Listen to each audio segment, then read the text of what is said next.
Now let's talk a bit more about the project life cycle and its characteristics. As we already discussed, a project is a temporary endeavor which is unique and it may involve services and it will have its results. It's progressively elaborative and it has a criteria to meet the expectations of stakeholders and cost and also time frame and quality as the customer demands. And what makes a project different from operation is a trade-off between soft skills and hard skills, authority and responsibility, etc. All these things have been discussed in the previous lectures. Projects are temporary, they have both routine and unique characteristics. Operations consist of ongoing work needed to ensure that an organization continues to function effectively. Operations is nothing but the work needed to run an organization. These are the routine works that without which organization cannot survive. But projects are temporary endeavors that may involve some operations, but that is different from operations. Project is a temporary endeavor to achieve a particular goal. Uh, to elaborate on the soft skills versus hard skill trade-off, soft skills include communication and leadership activities, whereas hard skills include risk analysis, quality control, scheduling, etc. A successful project manager need both soft skills and hard skills, along with judgments of when to use each. They need to have a proper training, experience, and mentoring. Uh, these are the instruments in developing necessary skills. Two by third of the project management problem are people related. So you will find uh, kind of people who are who will never get along, who are likely to find a lack of understanding of basic project management principles. Some people will always be will be having conflict. They disagree over goals and scope of the project, the resources, how the things are done in the project. Uh, you will find many operational leaders demonstrate just do it mentality. While that may be effective in some environments, that is not effective in managing change. About authority and responsibility, projects are most effectively managed with one person being assigned accountability. Project managers negotiate with functional managers, uh, and the project managers need to develop strong communication and leadership skills in order to persuade subordinates to focus on projects when other work also begins. The project lifecycle is a series of work to be carried out and the time span between the start and the end of the project. Uh, the conceptualization phase, development phase, execution phase, and the finishing phase. These can be said as the basic project lifecycle stages, especially for a software development project. The work content, staffing, and cost are small in the early lifecycle phases. They rise to high levels in the middle phases and drop off near the closing phases. The level of uncertainty or risk of the project success is highest in the early phases of the life cycle. As I already discussed, risk is highest in the start of the project and also in the end of the project. Why start of the project? Because we don't know what is going to be the result of the project when we start the project. Uh, why at the end of the project? Because the surprises come at the end of the project, and when the project is 80% complete, there is no going back. Uh, the ability of stakeholders to influence the project is the highest during the early phases, and it gradually diminishes at the project as the project draws to a close. The cost of correction or change of scope is small at the project start, and it increases rapidly as the project progresses. This is a basic structure or template of the objective metrics, deliverable metrics, milestones, stakeholder analysis, etc. So in the objective metrics, we will have objective 1, 2, we can list it and we can list it under the department, financial, operation, other, must, is it a must objective, is it a want objective, is it a project objective? Under deliverable also we can list down the deliverables and as under each heading we can pick it. we can classify the deliverables. Then we can list down the milestones based on the time period of the project. Then we have the stakeholders analysis. Under each stakeholder, we can classify the stakeholder. For the project lifecycle stages, according to PMBOK's lifecycle, the stages are initiation, planning, execution, monitoring and control, and closure. We already discussed a little about all these stages. We will be elaborating in detail. Let's talk about the pre-initiation phase. The important sub-processes in pre-initiation process are organization readiness evaluation for managing products or organization capability evaluation for managing products. Second one is ideation and conceptualization.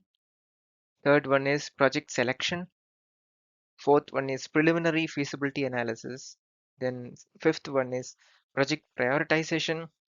Sixth one is detailed feasibility analysis. And seventh one is detailed project report creation. The main processes to focus according to PMBOK is time management, scope management, cost management, quality management, human resource management, communication management, risk management, procurement management, integration management, etc. Let's talk about each of the sub-processes that I talked about in detail. First, let's talk about the organization readiness. The output of the organization capability assessment is the know the gap document. Before an organization conceptualizes a project, make sure that organization is able to run it. It means organization should be driven by team dynamics than individual brilliance. Organization should have the ability to take risk, the ability to accommodate and manage change, process thinking approach. Organization should be adopting a process thinking approach. They should have an open communication culture. The right communication channels should be established. Uh, does the organization encourage creative and innovative thinking? Uh, it's all about seeing the big picture. Does the leadership at different levels see the big picture? Does the leadership has the right process thinking approaches followed? Then we have something like monitoring to external and internal environment. Does the organization have the ability to change? Does the organization has is outcome oriented or people oriented? Is the organization having good planning skills? Uh, then stakeholder oriented thinking. It's not about only your team. It's about considering how other people are influenced and how other people are impacted by your work. The benefit of pre-initiation phase is that we will be getting to the project. We will be getting to a project knowing fully aware of the gap, and that is the benefit of pre-initiation phase. There are three ways in which we can start a project. Starting a project without knowing any gap, we don't know what is a gap between the need that the project require and what the organization have. Another method is we can start a project with knowing all the gaps by doing this pre-initiation phase. Another method is we can start a project after fixing all the gaps. All right, let's talk about the second sub-process, ideation and conceptualization. The input to ideation and conceptualization is a business need. Most projects work on finite set of resources. Uh, we select the projects from a set of projects. But then how do we select and prioritize a project? What are the criteria for selecting a project? When we talk about that, there is financial criteria and there are other criteria. When we talk about the financial criteria, we can talk about discounted cash flow, non-discounted cash flow, NPV, net present value, IRR, internal rate of return, BCR, benefit cost ratio. Internal rate of return is the rate of return at which NPV becomes zero. Um, if the benefit cost ratio is greater than 1, we can accept the project. If the benefit cost ratio is 0, there is an indifference. And if the benefit cost ratio is less than 1, we need to reject the project. We need to reject the project. These are the financial measures of selecting a project. Uh, the other financial measures are payback. In how many years your investment will be paid back. ARR, accounting rate of return. Then we have risk return measures, etc. The other ideation and Other project selection methods are the level of alignment. How much aligned is the project objectives with the organization objectives? Then the value that the project will bring to the organization. That project benefit cost analysis will talk about a little bit of values of the project. How much of a unique advantage does the project bring to the organization? Amount of risk that the project will bring to the organization and the risk taking ability of the organization. The weightage of the project whose scope is clear. Lesser the demand of performing a project, lesser investment, lesser resources, more time. So the projects with which has clear scope will have a more weightage. It also depends on the resource availability. Lesser challenges are preferred, and it also project selection also depends on the importance of the outcome. The support of sponsor and the customers, the probability of success is high or not. Project with higher impact to the customers, the complaints, challenges which are less, those projects will be preferred. Projects whose complexity of stakeholder management is less will be preferred. That is less divergent stakeholder view, less stakeholders. Such projects will be preferred. Prioritizing Prioritization will also be based on urgency. Project feasibility analysis is the next step. So based on the financial and other constraints, we have a set of project selection model.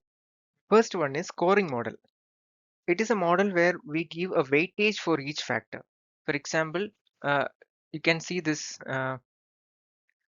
particular template. This is an example of scoring model where we choose the projects based on the scores given to under each head. We have a weightage for each head, and this is called as a weighted scoring model. Here we have the factors and parameter on one axis versus weightage and projects on the other axis. Another project selection model is value risk model, where the value score versus risk score is plotted, and whichever project is having a higher value score minus risk score value will be prioritized. It is about calculating the difference between value score and the risk score.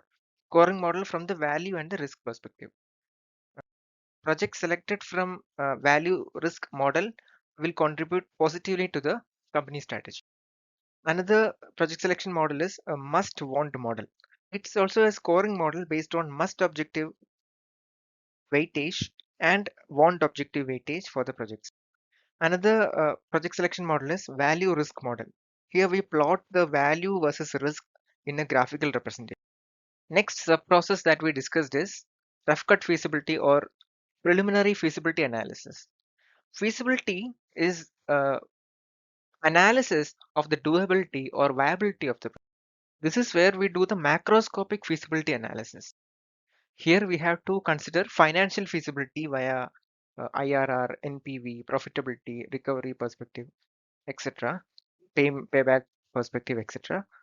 Another perspective is funding feasibility.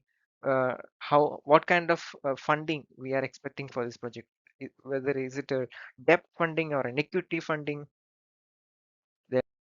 For higher risk project, we choose the funding feasibility with lesser cost of debt because there is no choice of repayment. We have to repay. Another perspective of feasibility analysis is economic feasibility analysis. Here we talk about macroeconomic variables like market, demand, competition, etc. We don't have These are the variables we don't have control of. Another perspective is technical feasibility or the design feasibility or the engineering feasibility. We also have to look upon the technological feasibility, socio-political feasibility, regulatory feasibility, legal feasibility, the system compliance in government organizations, environmental feasibility, operational feasibility, etc. Feasibility becomes a gate control in selection of the projects. Next sub-process is project prioritization. Project prioritization is all about uh, urgency, opportunity cost, nature of project, organization capability, complexity, dependency between projects. We need to consider all of these things while we prioritize. For project prioritization, we need to look upon a project based on all the feasibility perspectives that we discussed just before. And in addition to that, we need to look upon some more additional considerations like urgency, opportunity cost. That is, what do we sacrifice to make this project or select this project?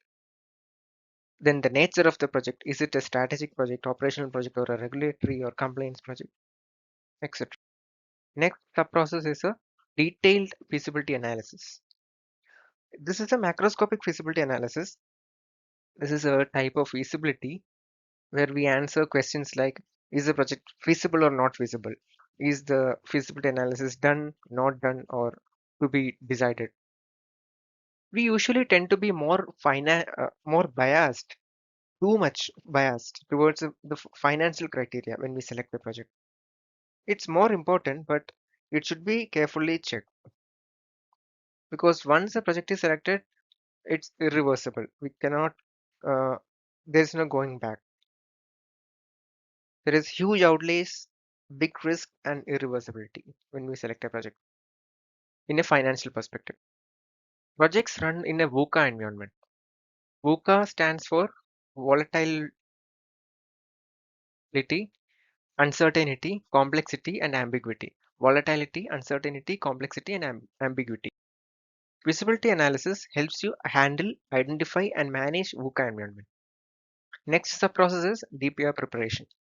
During DPR, we don't know if the project gets started or not, if the project will get approved or not, if the project will be run or not. We are just preparing the DPR just to have a idea or give some information so that we can select the right project. Therefore, a DPR should have deep clarity and we should be able to visualize in the right sense and get the right focus into projects. We should be able to put everything together. The basic 12 elements that a DPR should contain is, first element is a preliminary scope statement, which talks about what is the project about, why are we doing the project, cost and time of the project, etc. The second element is a business case. It's a story that justifies the project. The third element is an objective metrics. Fourth element is a deliverable metrics. Fifth element is milestones. Sixth element is critical success factors. Seventh element is the limitations and exclusions. That is what is not in scope, what's mandatory for success, and what's not considered part of the project. Eighth element is a preliminary schedule, sum of all values of the product based on the milestone. Ninth element is a preliminary budget. We need a ballpoint assessment of the cost, not a detailed but a surface level assessment of the budget. We need an aggregate cost based on the market indices, indicators, and experience. 10th element is who are my customers, my target customers and sponsors and other stakeholders. Identification of the stakeholders. We need to identify and classify the stakeholders. The 11th element is risk assumptions and constraints. 12th element is a feasibility analysis. And these are the basic thought of DPR.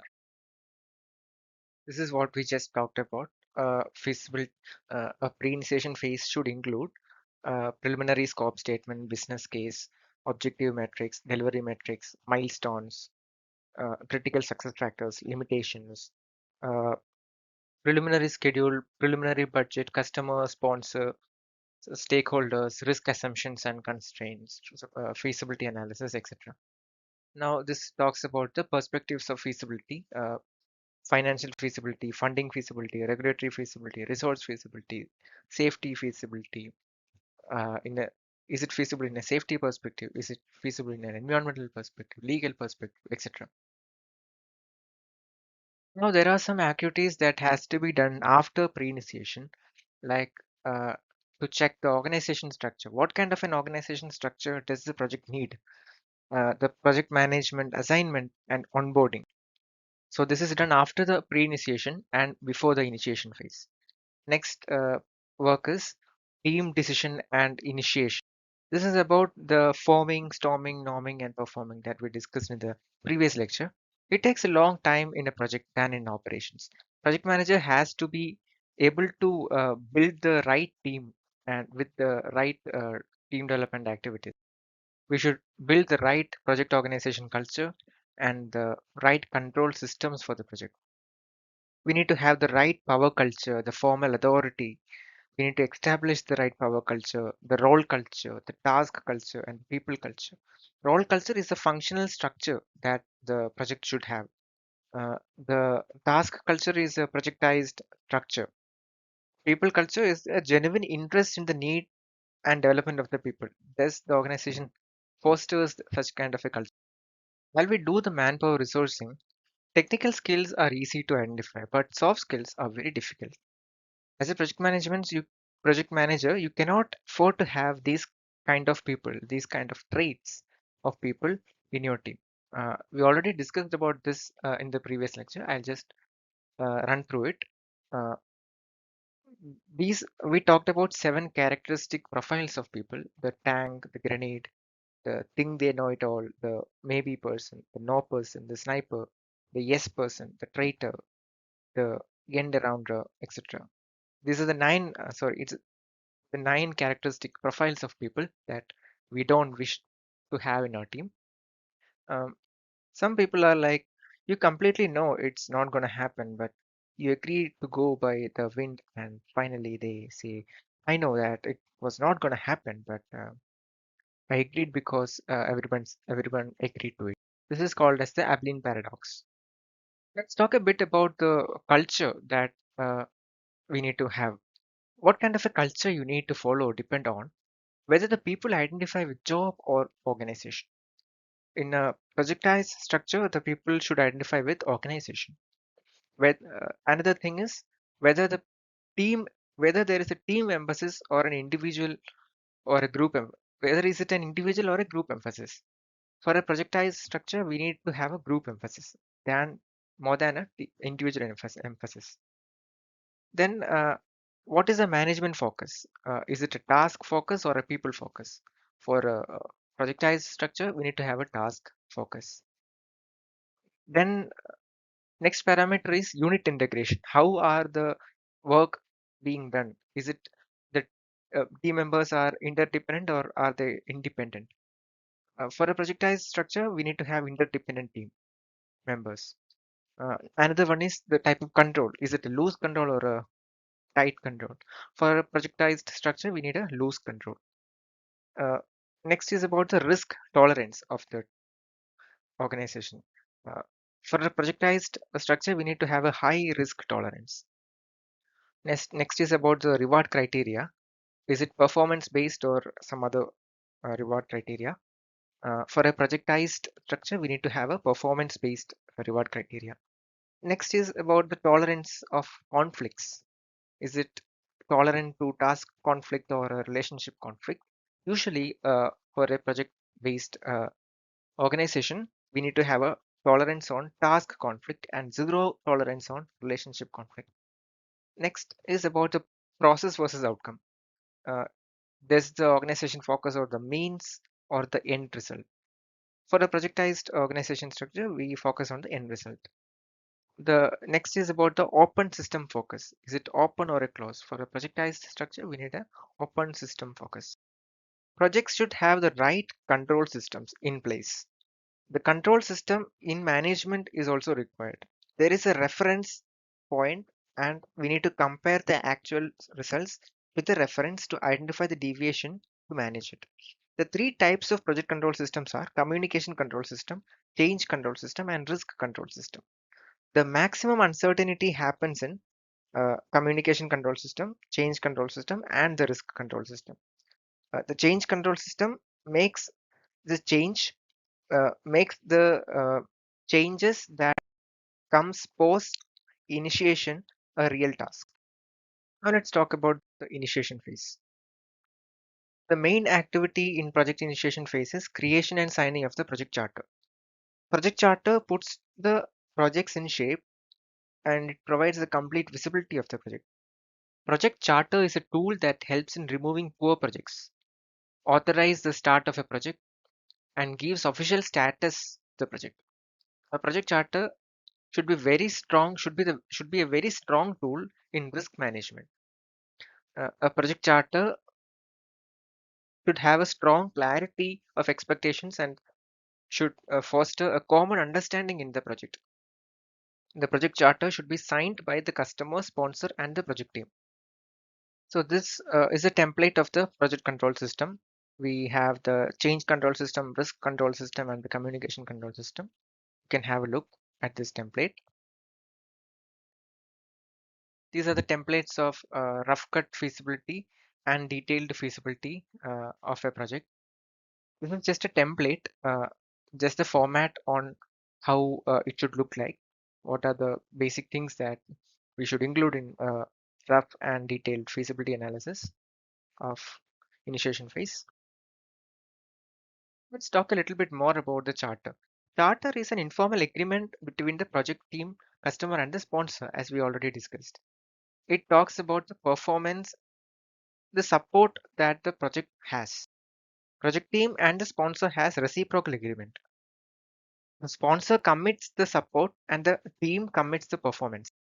The basic 22 elements of a project charter are scope statement, uh, that is the what are the changes in the project charter with respect to DPR. Then we should have a business case. Why should we do this project? This business case should talk about the importance of the project. Then the third one is critical success factors. Fourth one is objective metrics. Fifth one is a deliverable metrics that talks about what is the deliverables and the under each heads. We already saw the templates of each of these things. Objective metrics, delivery metrics, etc., milestones, etc. The sixth element is a milestone. Seventh element is a site selection. But in a charter, we should have a complete date, responsibility, and the criteria for acceptance. How to know the milestone is completed. All these things should be clearly mentioned in a project charter. The eighth element is who is the customer and who is the sponsor. Ninth element is ninth element ninth element is project trade-off metrics that has risk, resources, and quality in it. 10th element is economic viability, changing macroeconomic assumptions, like example, a new player comes in. All of these things should be mentioned clearly in the project charter. Preliminary stakeholder analysis is a 11th element. 12th element is a stakeholder. Uh, who are the internal, external, positive, negative stakeholders? What are the processes, outcomes, and results of the project? It should also have a summary of the budget. That is the 13th element. It should be a more realistic and descriptive one. 14th element is that we need to have an expanded version of a schedule of the schedule of the project. 15th element is the level of alignment. Is the project fit with organization objectives? Is it similar with other projects? Is the and based on all of these, we should have an alignment score for the project. 16th element is an assumption of risk and constraints. 17th element is we should have a RACI chart. RACI chart is an acronym for responsible, uh, authorizes or authority, consulted, and informed. R stands for who is responsible.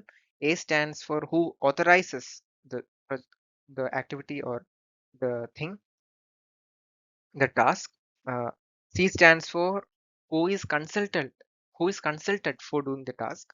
I stands for who should be informed for doing the task. There should be a decision matrix. What are the foreseeable and anticipated decisions? We need to make sure that somebody makes a decision.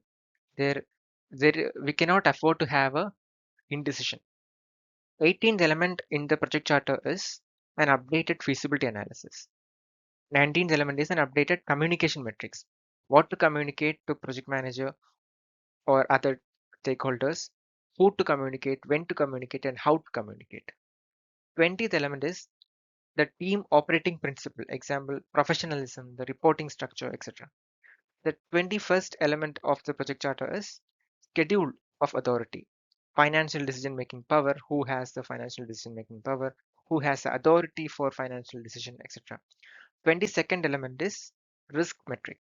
We'll talk more about the metrics in the next lecture. We'll talk about the planning phase in detail shortly, but right now let's talk about the execution phase.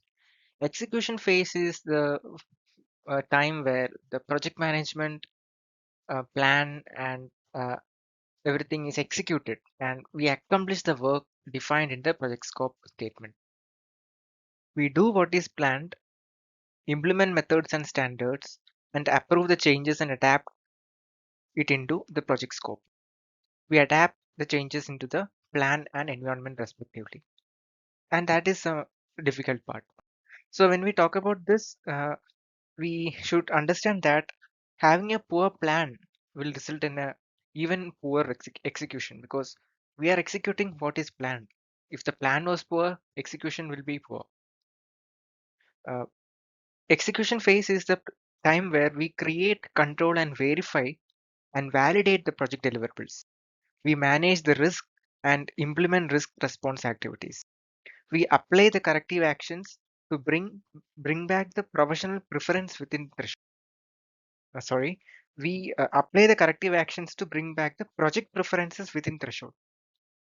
We apply the containment and corrective actions. We take the corrective action and preventive action also. And this execution phase is followed by the closeout phase. Closeout phase is the time where we do the contractual closure, the knowledge management closure. We do proper knowledge management, knowledge sharing. We document all the knowledge that we gained through this project so that uh, if a person is doing a similar project in future, he can refer to our project. We also give the baton or the control or the ownership for the operationalization of the project. We give the ownership of the project to the operations team. A closure is where we do the administrative closure. Most companies insist that the project must pass an approval of some kind to move from one stage to the other. Project lifecycle is highly formalized and it is very specific. Next two slides is about the loss of project management. It says that no major project is ever installed on time within budget and with the same staff that started it. Yours will not be the first. Projects progress quickly unless they become 90% complete. Then they remain at 90% complete forever. When things are going well, something will go wrong. When things just cannot get any worse, they will. When things appear to be going better, you have overlooked something. No system is ever completely debugged. Attempts to debug a system inevitably introduce new bugs that are even harder to find. A carelessly planned project will take 3 times longer to complete than expected. A carefully planned project will take only twice as long. Project teams detest progress reporting because it vividly manifests their lack of progress. Project management, as we know, brings in structure to something that is inherently unstructured. So, project management eases the frustration of cost and schedule overruns. It increases reliability and uh, gives more production estimates. Uh, we have data to show that only 44% of the projects are completed on time, and on average, projects are 189% over budget. 70% of the completed projects do not perform as expected. 30% of the projects are cancelled before completion. On average, projects are 222% longer than expected. And to improve the project performance, we definitely need project management. Let's start with some details on planning. Project management planning requires uh, a planning of scope, schedule, budget, resources, risks, and quality.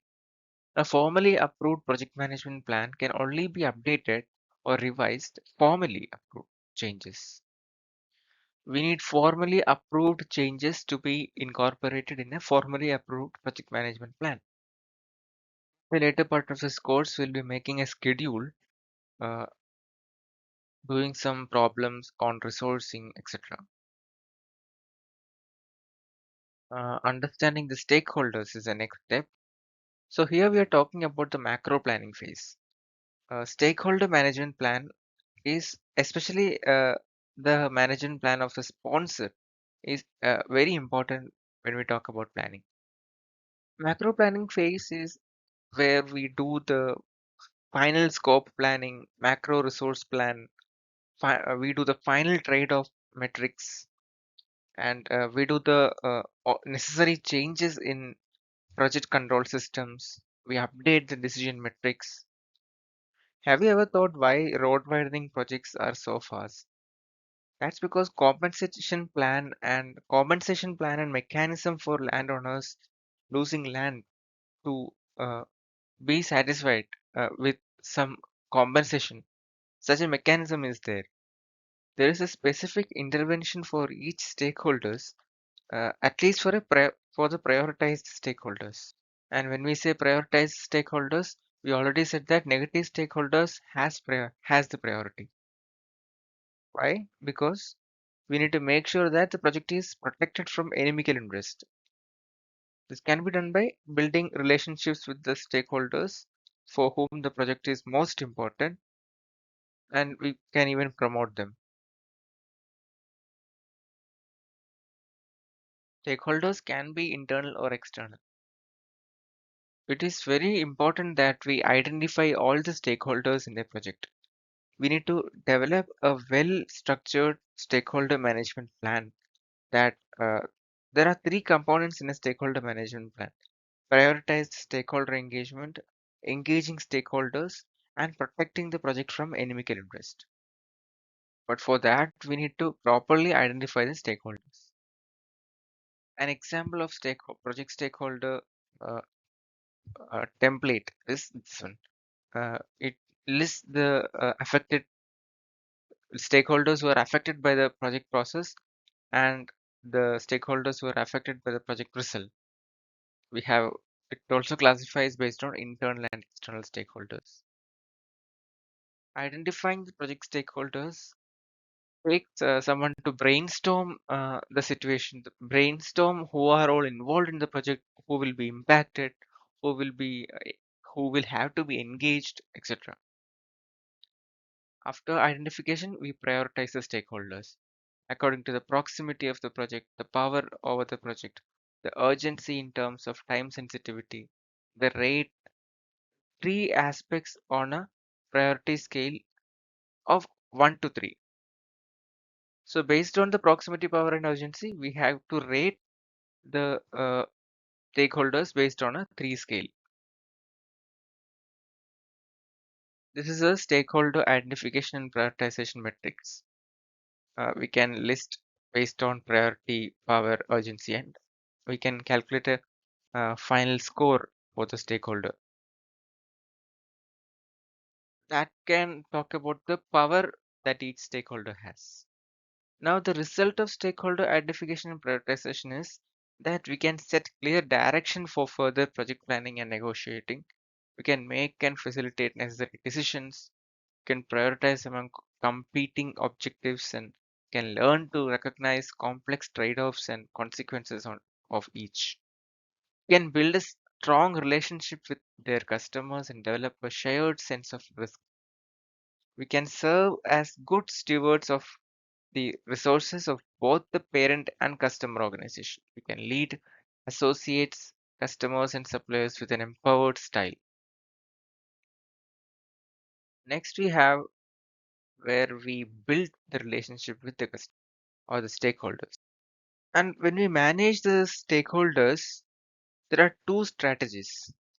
We can take an offensive strategy or we can take a defensive strategy. Offensive strategy is an aggressive strategy where we play to win. There is no option to fail. Uh, Here, in play to win, in the offensive strategies, our focus is success. This is usually done for time constrained projects. But for defensive strategy, we play for not losing. The It is usually done for resource constrained projects, and uh, this is this strategy is used to ward off failure. We focus on failure in this strategy. Some examples of macro resources are men, machine, money, material, etc. We need to have a resourcing plan for each of these resources. Yeah, this slide talks about how to build a relationship with the stakeholders. It maybe with a shared individual motives, jointly making decisions and solving problems, share enjoyment of projects, etc. This is about project decision making guide.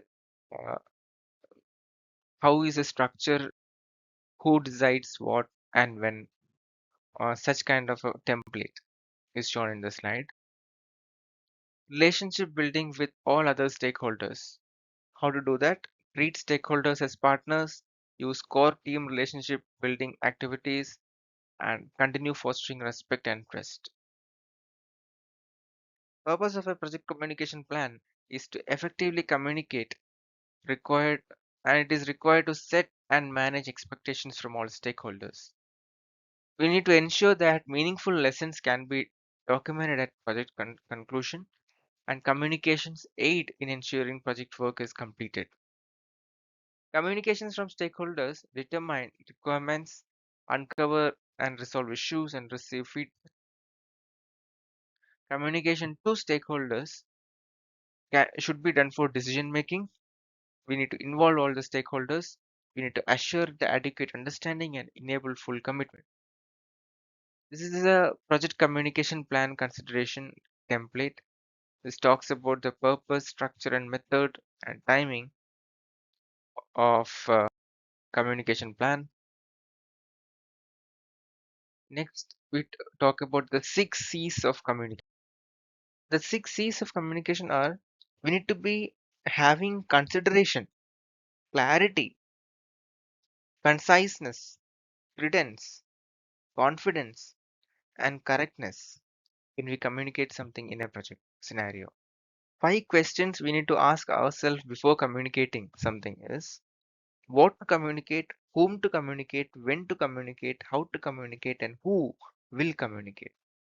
So repeat the 6 C's of project communication are consideration, clarity, conciseness, credence, confidence, and correctness.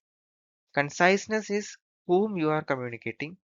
Credence is the believability, how much convincing were you while you communicated something to a stakeholder, how much confidence you had, then how much factual, how much correct was your communication. I talked about feedback design in a previous lecture, but we need to have a communication channel design for that also. We need to have an informal channel for communication. We need to have a communication plan. We need to have a plan for storage, collection, and retrieval of information. We need a method of obtaining communication, and we need to have a stakeholder communication analysis. So if the total number of communication channel, sorry, if the number of people in a project is n, the total number of communication channel that we have to design is n into n minus 1 by 2. Next, it's about the communication metrics. As I told you, we need to ask these questions. Who does the project team needs to learn from? What does the team need to learn from this stakeholder? Who does the project team need to share with? What does the stakeholder need to know? When do they need to know it? What is the most effective communication method for the stakeholder to understand?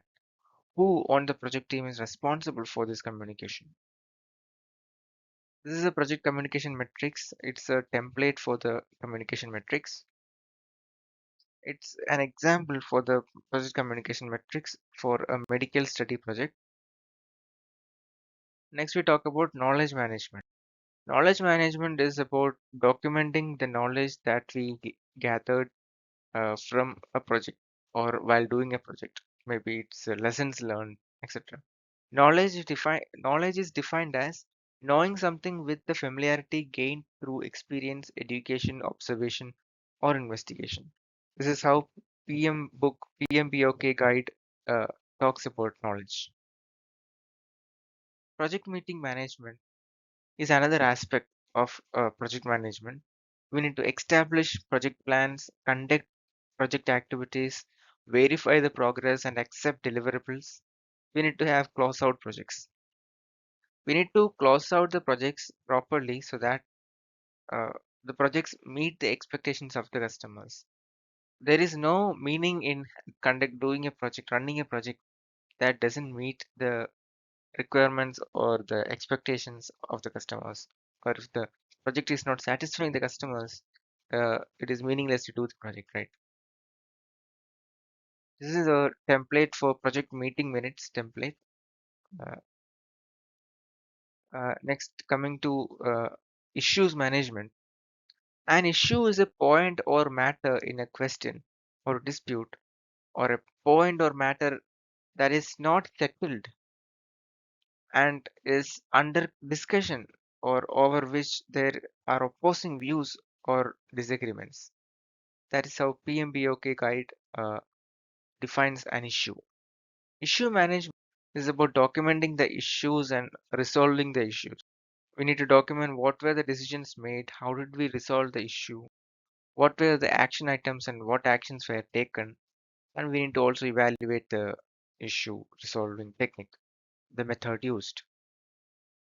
Uh, when we have a issue management, we need to have a proper issue management log also. Issue log has to be maintained. It is a living document that lists open issues and it states when and how issues are resolved. The benefits of having an issue log is, it is important that can't be solved, issues that can't be solved immediately are added to the log. We need to ensure that it's important issues are not forgotten. So we should ensure that the important issues are not forgotten. Next is this is a template of issue log, and this talks about the action items and evaluation. Uh, Action item is a task that one or more member of the project team agrees to perform and by a specific date. It evaluates good and poor points from the meeting and captures evaluations using a plus data template, plus delta template. So each person provides the good thing, that is a plus, and each person provides a improvement point, that is a delta, and these improvement points are seriously considered and suggested for the future meetings. Now, this was about the macro planning. Now, let's talk a little bit about the micro planning. When we talk about micro planning, the key word is estimation. The strength or accuracy of a micro plan is largely driven by the accuracy of estimation. Having said this, I would like you to go through the video of Akshardham that is provided in the description of this lecture under the artifact section. There is only one artifact for this video. Uh, you may pause the video and have a look at the artifact. You can see that there was limited human and financial resources, and this Akshardham project was done in 5 years instead of 50 years in 100 acres of land. The stone carving university in Rajasthan with 26 branches, must have heard about in the video. There were 7,000 artisans needed, and how you can see how they were selected from heredity. The artists were trained and deployed. The entire family was taken care. That's how uh, the project was taken care. That's the dedication and the employee care that people have given for this project. There were three stories shared in this video. One was about respecting the employees. They even talked about throwing flowers on for, to the grassroots workers. Story two was about the optimal utilization of stone pieces, which increased the productivity and tangibility of requirements. It also talked about small practical process in innovations, and it said that the stone wastage was 8% only instead of 40%. Huge machine and planning and design was required for this project.